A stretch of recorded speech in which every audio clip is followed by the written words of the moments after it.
Hello, must readers. I'm Erin Popelka. I curate must-read fiction, a place for people who know that life is better with a novel in hand.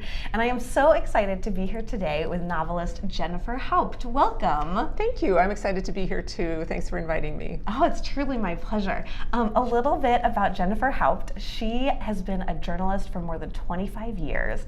Her essays and articles have appeared in the Oprah magazine, The Sun, Psychology Today, and many other publications. She also blogs for Psychology Today, a blog called One True Thing, and she is celebrating the release of her first novel, In the Shadow of 10,000 Hills. Here it is, so beautiful. So welcome. Thank you so much. So I'm just going to kick us off with a question that came from one of the must-read fiction readers from Facebook. This comes from Mary. So when did you first become aware of a desire to express yourself on paper? Boy, that's a really good question. I would say when I was, probably in junior high school. I wasn't a very good student, and I had some dyslexic stuff going on and just wasn't very interested in school. But I was always interested in writing, and I had one teacher in particular in 7th grade, Ms. Coyne, and she encouraged me to write. And I still remember like a poem I wrote in 7th grade. And so, yeah, but I didn't really think I could write fiction as a job, so I went into journalism, and I did some public relations writing. And then when I was like 45 and I went to Rwanda and I found all these great stories there, I decided to go for fiction. Oh, fantastic. So this goes back to 7th grade. There is something about middle school where, you're kind of coming into your own, you're figuring out your own individuality, and also figuring out a little bit more about what the world is like. So wonderful that you were open to it kind of at that point. And thank goodness for Mrs. Coyne, you said? Yeah, Miss Coyne.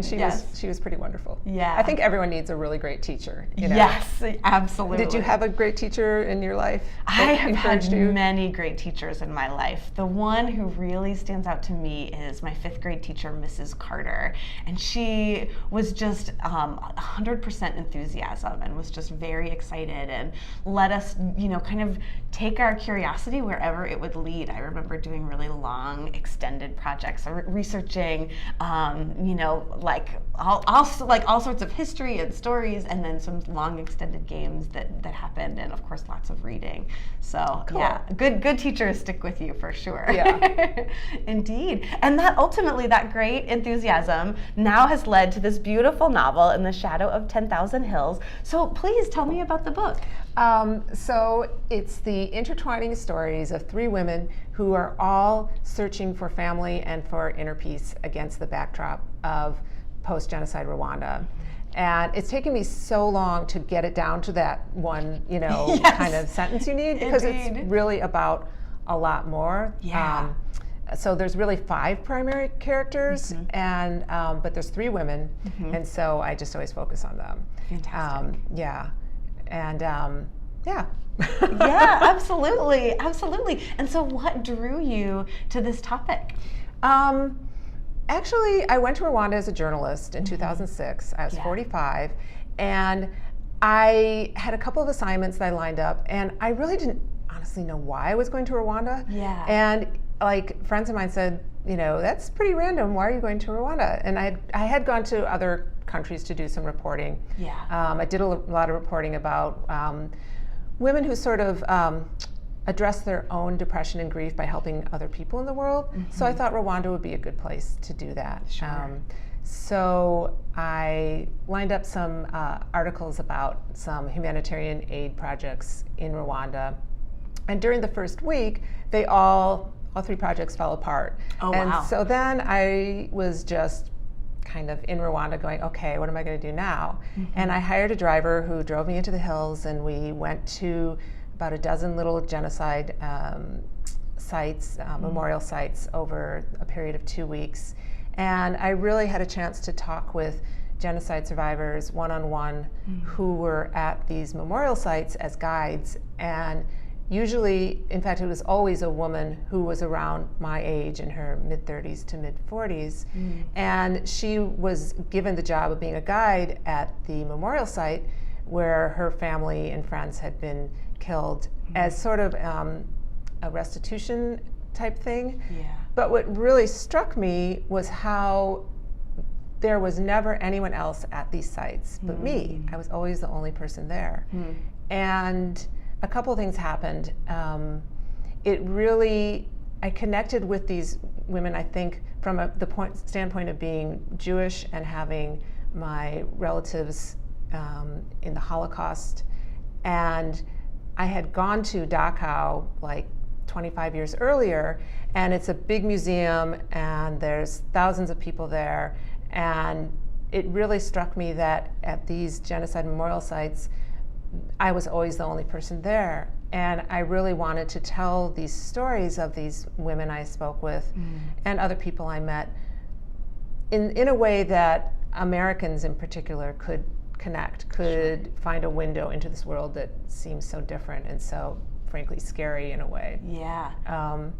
So it really pleases me that a lot of the reviews I've gotten on Goodreads and Amazon and so forth have been so positive and so like, I was afraid to read about the genocide, but this book really isn't about the genocide. It's about relationships and stories that take place against the backdrop of the genocide. And that's really what I wanted to do.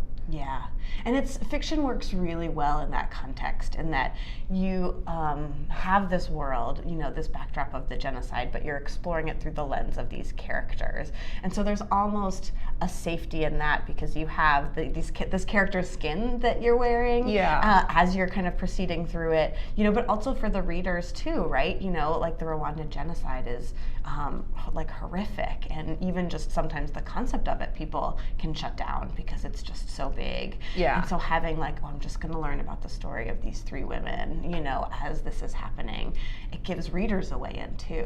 Well, and one of the women is an American woman who originally was, in my mind, me. You always start with who is this person, and she really evolved into her own person over the 11 years I wrote this book.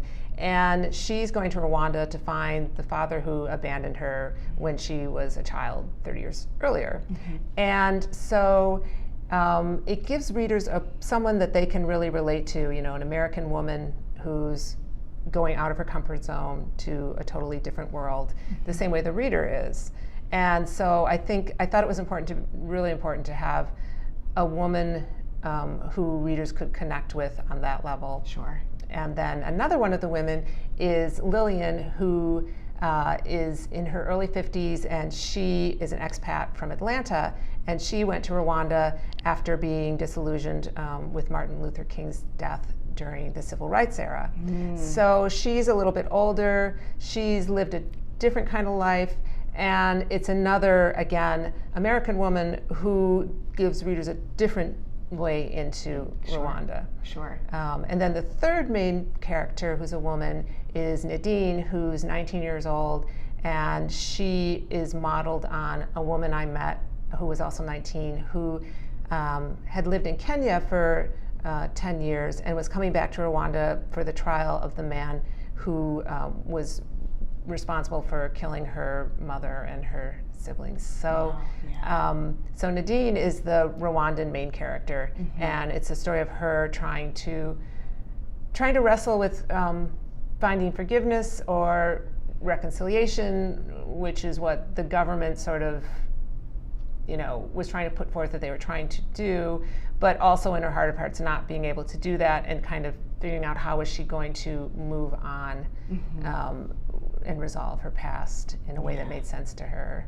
Yeah. So it's three very different women. That's a great cast of characters. Yeah. Yes. Yeah. And there's two different love stories. So, and I don't really want to talk about the men because it's kind of like more fun to discover them in the story. Perfect. So, and we definitely don't want any spoilers. Readers, you definitely need to read. There are two love stories. I just want people to know, Perfect. It's all about finding family and interesting ways that families come together.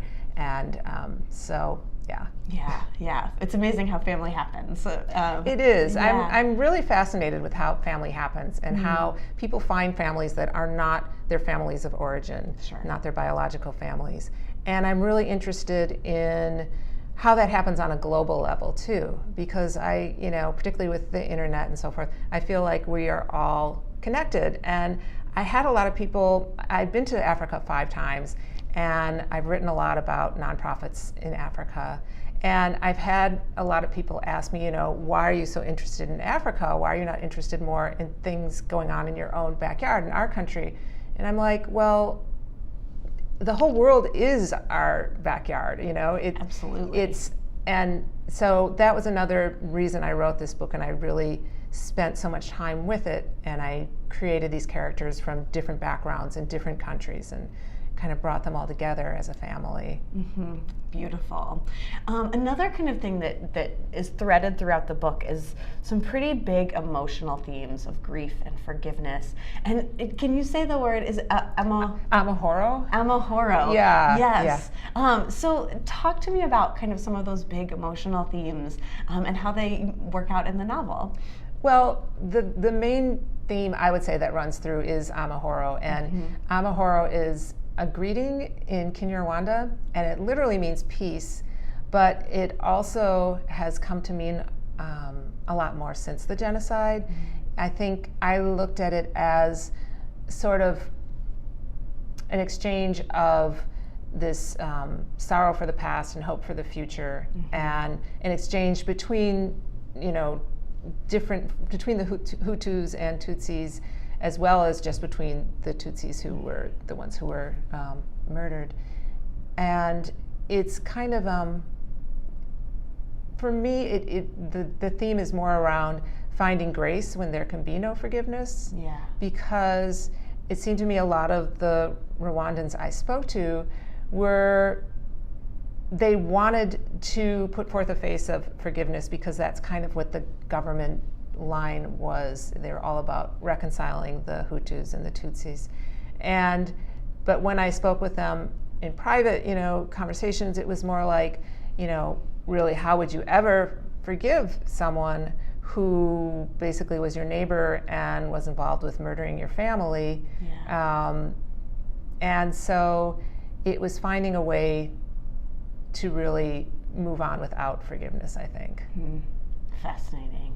Yeah, it was really fascinating when I was there, because so many people, so many Hutus were put into jail. These were people who had been neighbors with the Tutsis, and then the government, which it was a Hutu government at the time, launched this campaign of fake news where basically they created this mass pandemonium about how the Tutsis wanted to take everything away from the Hutus, and how the Tutsis were godless and God wanted the Hutus to kill the Tutsis, and is very similar to what happened in Germany with the Holocaust.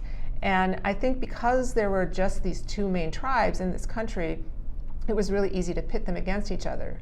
There had in the past been civil war where the Tutsis were murdering the Hutus, and now it was the Hutu government, so the Hutus were murdering the Tutsis. But there were hundreds and thousands of Hutus in jail, and the conditions in jail were horrible. It was just so overcrowded, and so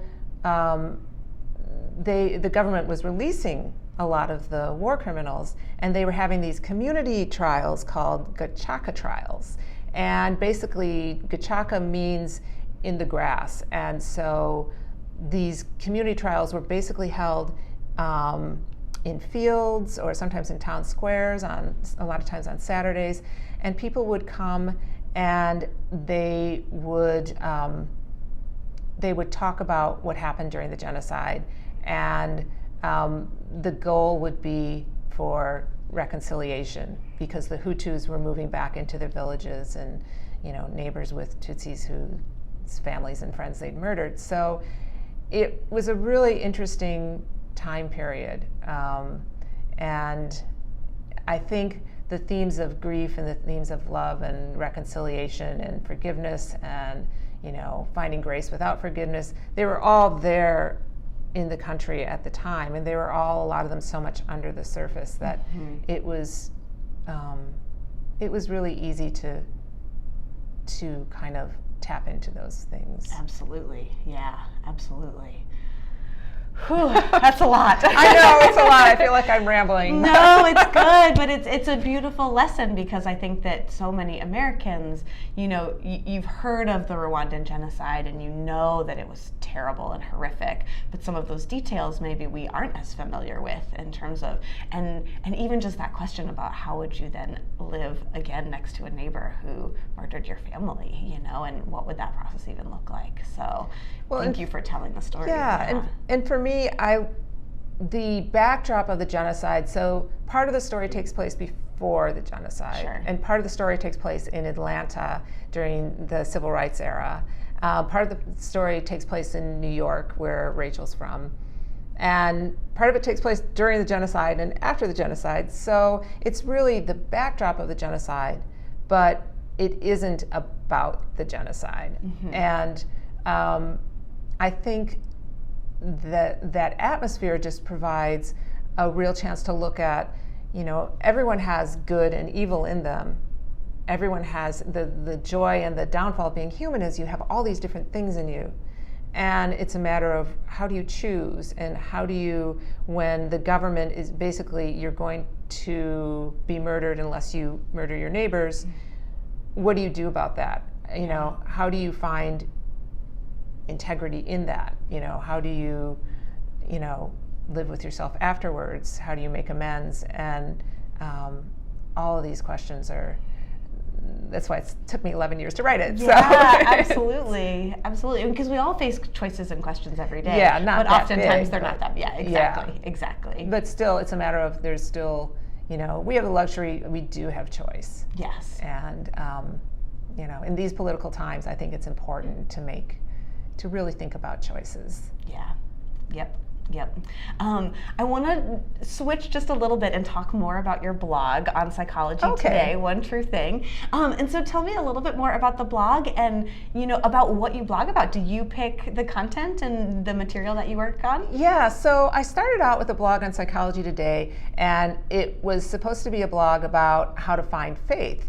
And then I decided after, maybe 3 months that really wasn't what I wanted to do, tell other people how to find faith, and it was kind of, So then I decided that I was just going to have authors, mostly fiction authors, write about a time when they had a hard time or found faith, or just it evolved into just one true thing. What was, kind of one true thing that you discovered in your life or from your characters.